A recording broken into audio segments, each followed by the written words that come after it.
Welcome to the NBA Prop Pick Show, powered by EV Analytics. I'm John Metler. He's Adam Scherher. Adam, how's it going for you today? Going pretty well. Feels like we have not done a show in a really long time. Yeah, it was like before the All-Star break there, like 2 weeks. You actually swept the board right before the All-Star break going to the All-Star game, so that was good. I think we was Eamon Thompson under assists, Steph Curry under assists, and James Harden under assists. I think James Harden under 9.5 assists has been pretty good to us this year. I think played it like 3 or 4 times. I think it's only lost once. I'm just going off memory. I have no idea, but I think he's won multiple times. I know one time he had 9. I think that one he had 7. Make sure you like, comment, share, subscribe to the channel here. Adam is 45 and 35 on the year, plus 14.33 units. So we like that. That's good. Before we get rolling into the picks here, Adam, how do you feel about relegation in the NBA? I'm tired of the Sixers. I just want the Sixers to go away. Like, part of it is just a bit with disliking Joel Embiid because he stole the MVP from Jokic, but they're just an embarrassment of a team. Like, my idea for relegation wouldn't even be necessarily that like the worst teams go, but like if you are going to try and then you're not good, you should just get like banished. So like at least the Wizards and like the Raptors are kind of working their way into, I guess, my relegation territory possibly. But the bad teams, like if you're just trying to rebuild, fine. But like if you go for it, there's a penalty for it, and then we don't have to watch the Sixers for a few years. They're the Saturday primetime game this weekend against the Warriors, which is just something. But if you missed it, Adam tweeted that we should bring back relegation last night after the 76ers got blown out by the Chicago Bulls. I retweeted him because I personally feel that way as well. As some of these organizations, it's like you've just been bad for so long. Like, why do we keep giving you first round picks? All these things. The 76ers, like you're saying, the most embarrassing thing, they're trying to make the playoffs. Yeah. And they're behind the like Chicago Bulls, the Brooklyn Nets. Like, I'm pretty sure the Brooklyn Nets are trying to lose. And Jordy Fernandez is just such a good coach that they keep winning. And they're like literally like pulling guys out of his lineup for like trades, pulling guys out of his lineup with like fake injuries. And he just keeps winning. And the 76ers are like I know they've been injured, but like you have 20 wins in the Eastern Conference. And like they're losing these games with Joel Embiid, Paul George, Tyrese Maxey. I'm surprised Nick Nurse honestly is still employed, to be honest about it. Yeah, and like you can't even really use the Embiid injury yesterday because the Bulls were playing without Vooch. Lonzo got hurt after 8 minutes. They were like 5.5-point home favorites, and they don't even play a fourth quarter because they were down by 30 after 3. Like, it's just embarrassing losses regardless of who's in or out for them. Yeah, there was a game, I want to say like a month ago, I was watching them, and it was, I think, the Denver Nuggets, and they were down in Embiid. I think Maxey and Paul George were playing, and they got killed. And then you're just like watching, and you're like, there's no, like, I get you're down in Embiid, but like, there's no effort. Like, there's no rotations on defense. They're just jogging back. I'm like, this is like a bigger problem than you're just missing guys, right? Like, there's something seriously wrong with the Philadelphia 76ers. Obviously, I think there's going to be offseason moves and stuff, but like, they just don't look like a team that's trying, which is I blame it all on Embiid, but that's just personal bias. What do you think happened? Like, what do you think they do? Like, his contract's massive. Do they just hold on to him and hope he is better? Do you think they try to move him? Would anyone even take him? Right. Like, I don't know what the options end up being because of health. It's not like he's just like playing kind of poorly and you can chalk it up to, okay, maybe he's just over it in Philly and he'll be happy, if we trade for him wherever. Like, there's obviously some risk that like he's just done basically as far as being any sort of like a dominant player that can play any reasonable amount of games. Yeah. And I honestly don't know if anyone, like, I don't know the exact contract, but I think there's like 4 years, say like 65 million per year over those years. Like, who's taking that? Like, I mean, maybe the Charlotte Hornets are like, sure, we'll take Joel Embiid, but like, that's a massive contract and it doesn't even look good now. Like, imagine what it looked like in 2-3 years from now. So right. I think that's although, I mean, it's so bad now. It almost can it's possible it looks better in 2 years. Like, they somehow find some solution to his knee issue and you actually get 2 years of healthy Embiid, because right now, obviously the assumption is that you're just never going to get it. Yeah. And you wouldn't have to give up anything to even get him, really. I can't imagine you'd have to trade much. They'd probably just be happy to move the contract. Let's get going to the picks here. Enough Joel Embiid talk. We've talked about him longer than he's been on the court. But we'll get going through the picks here. So Adam's from EV Analytics. They do fantastic prop projections. You can find them on the Covers website. And if you're new to the release procedure, we have 3 bets for you. We'll tell you what game we're talking about, the prop market, the team, the player, and we'll have Adam kind of use those projections from EV Analytics to put like some context to those from those numbers onto these bets. So we are at Bet365, BetMGM today.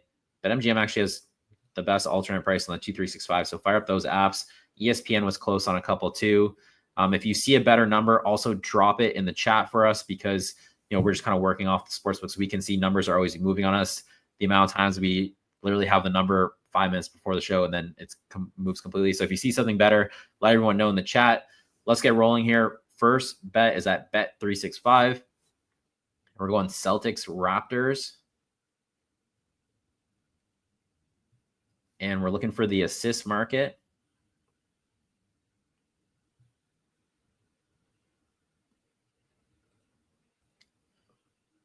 And the player we're looking at, and our number is there, it is Derrick White, under 4.5 assists plus 130. So once again, that's Derrick White, under 4.5 assists plus 130.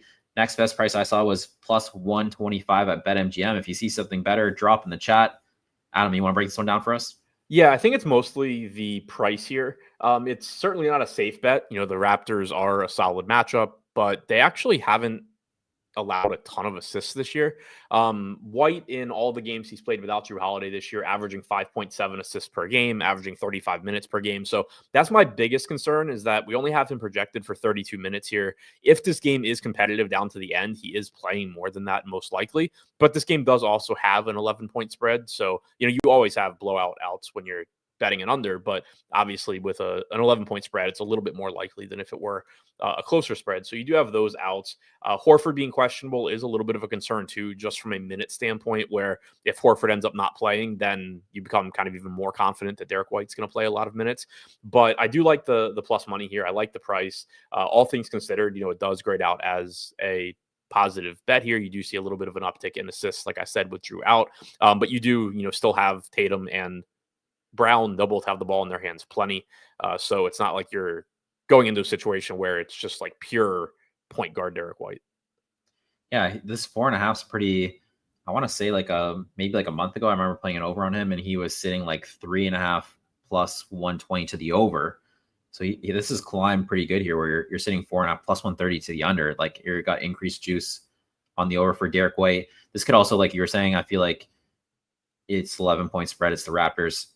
It could turn into a Peyton Pritchard game kind of for them as well. And they do that a lot, where the Celtics really, I don't know if they like predetermine it, but like he has some like monster games against bad teams in like kind of these spots. So he gets blowout run. Yeah, exactly. That's what I'm saying. So like, you're kind of concerned that Drew Holiday is out, but at the same time, it's like, this is a game where they no doubt feel comfortable Peyton Pritchard could come in and give them the minutes that they would want, or give them elevated minutes. And also, like, Peyton Pritchard, like when he comes into a game, he's looking to be on the ball and like do things and stuff like that. And like, there's obviously matchups here that he could exploit himself. So chat saying plus 105 DK, plus 112 Caesars, plus 114 FanDuel. So the best price is plus 130 Bet365 for the under for Derrick White. We'll move to the second bet here. We're going to BetMGM. And we're going Spurs, Pelicans. And we're looking for the rebound market.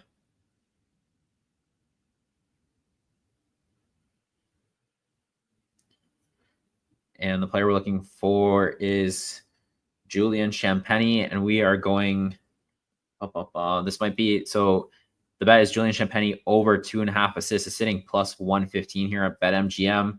They were tied with ESPN plus 120 before we came on air here. So it's plus 120 ESPN, plus 120 MGM. Looks like MGM has moved 5 cents. That's what 2.15 is. It's plus 115. So if you only have MGM, that's the best price for there. But if you do have access to ESPN, there is probably a plus 120 you can grab there. So second bet, Julian Champagnie over 2.5 rebounds, plus 115. Adam, you want to break this one down?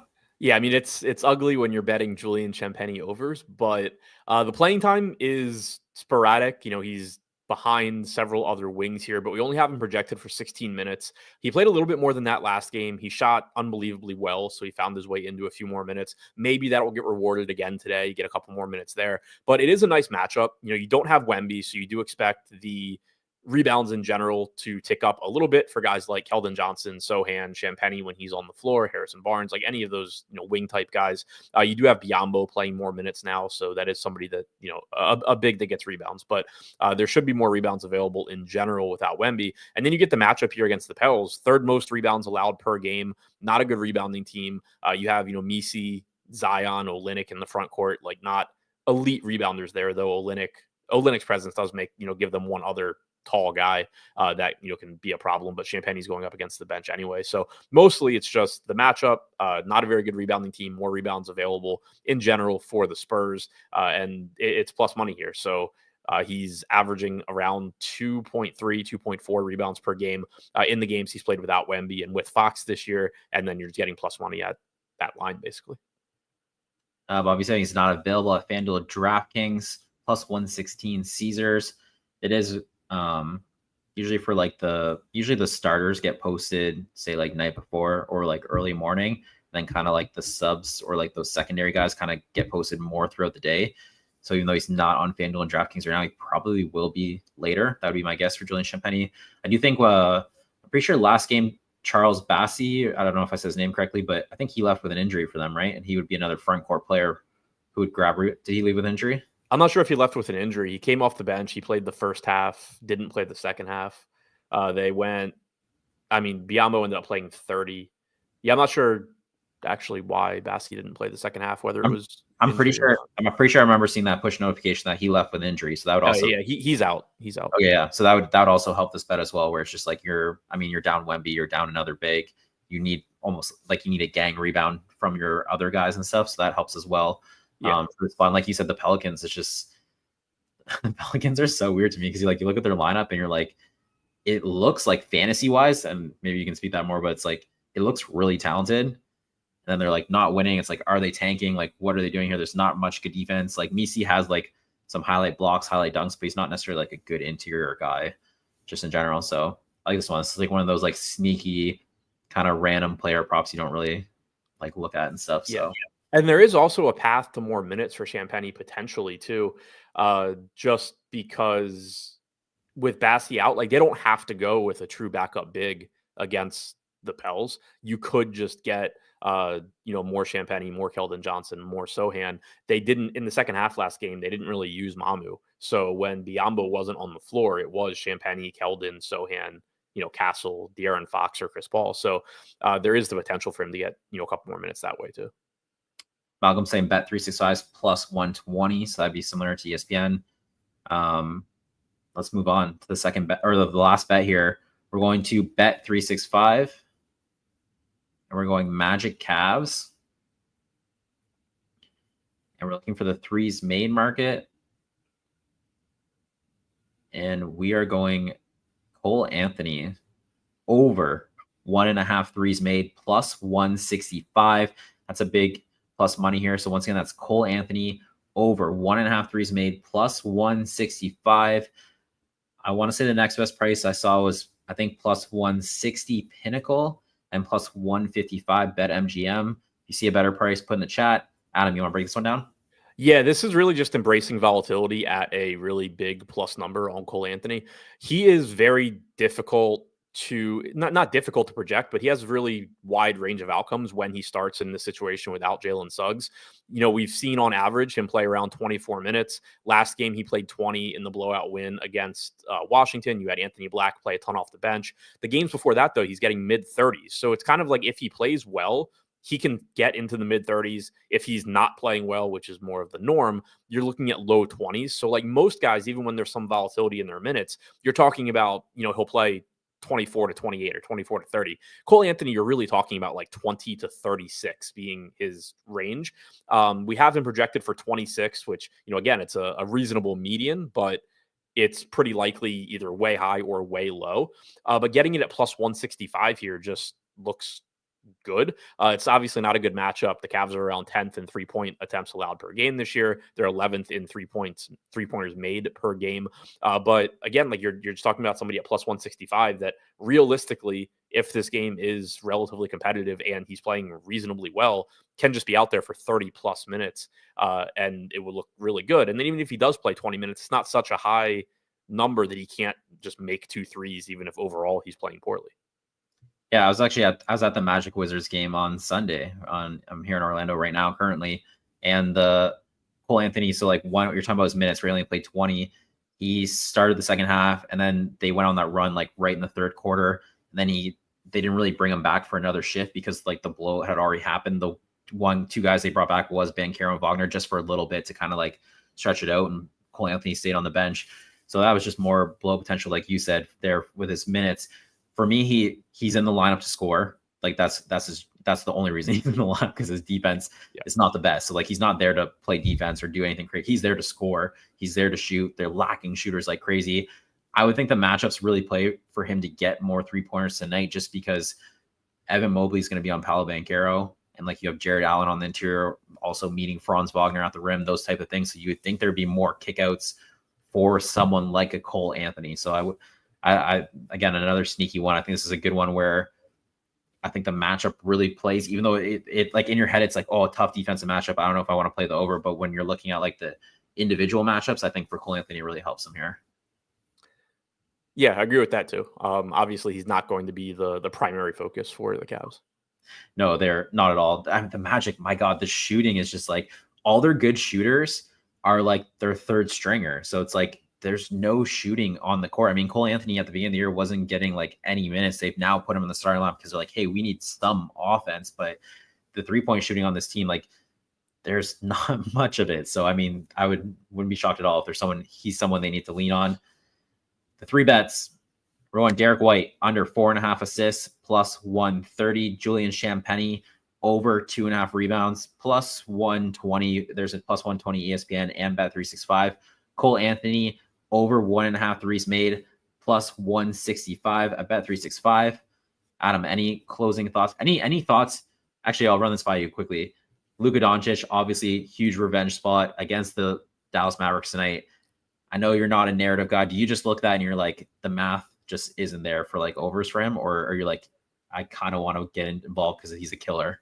Yeah, so I was actually really surprised before I looked at our projections today. I assumed I was going to be getting on this show and having to talk about Luka unders looking good. I was surprised they didn't project as well as I thought they would. We had like plus TV bets on under threes and rebounds, and I stayed away from those because I did want to probably avoid, for narrative reasons, any scoring related unders on Luka, just because it does strike me as a spot where he's probably would be pretty happy to get shots up. And like LeBron also just strikes me as the kind of guy that will gladly get out of the way and just let him go do it. And obviously if Luka's taking more shots, it's not like that's a bad thing for the Lakers. So I did want to stay away from scoring unders unless, the line was insane. And then for the rebounding though, it's a spot here because of injuries where there's a lot of rebound opportunities for Luka too. So that's one where, it's not like he's going to go out there and like try and grab more rebounds despite the Mavs, but you're also talking about a Lakers team that is playing Jackson Hayes and a bunch of small guys, and a Mavs team that is missing all of their centers. So you also could just get a very big Luka rebound game. So I stayed away from those. But yeah, this one does strike me as a spot where like I'm still not betting overs because I fully expect that the line has moved or was set or moved to account for the sentiment around Luka here. But it is just a spot where he obviously can take over and will probably be encouraged to do so. Yeah, I was on a show last night and we were talking about it, and I was like, I think we can all agree like these numbers are inflated because of the spot, and like obviously everyone's going to want to take his overs, but I'm like, in the same breath, I'm not like, Luka is that type of guy who makes it personal and like goes into a game and he can do like that, like those killer instincts type games where he could go for 40. So I'm like, I don't think you look at this and you're like, oh, there's like a little edge to the under, I'll take the under. I'm like, no. And like, even like you're saying the rebounding prop, like a lot of rebounding is also just like desire and effort. Like he's gonna bring it tonight. It's not like he's not gonna like not hit the glass. Like he's probably gonna want a triple double or something like that against the Mavericks. So it's kind of like one of those, hey, I'm not running to bet unders because they're plus EV, but I'm also like the overs are, the market kind of has it a little inflated. So it's interesting. Adam, you want to let the people know where they can follow you, where they can get more information? Yeah, you can follow me on Twitter at ShipMyMoneyDFS. If you want NBA DFS content, check out the Endgame Syndicate YouTube channel. All right, this concludes the NBA Prop Pick Show powered by EV Analytics. We will be back Thursday, 10:30 a.m. Eastern. Good luck with your bets. Let's get a sweep here. Mick, play the song.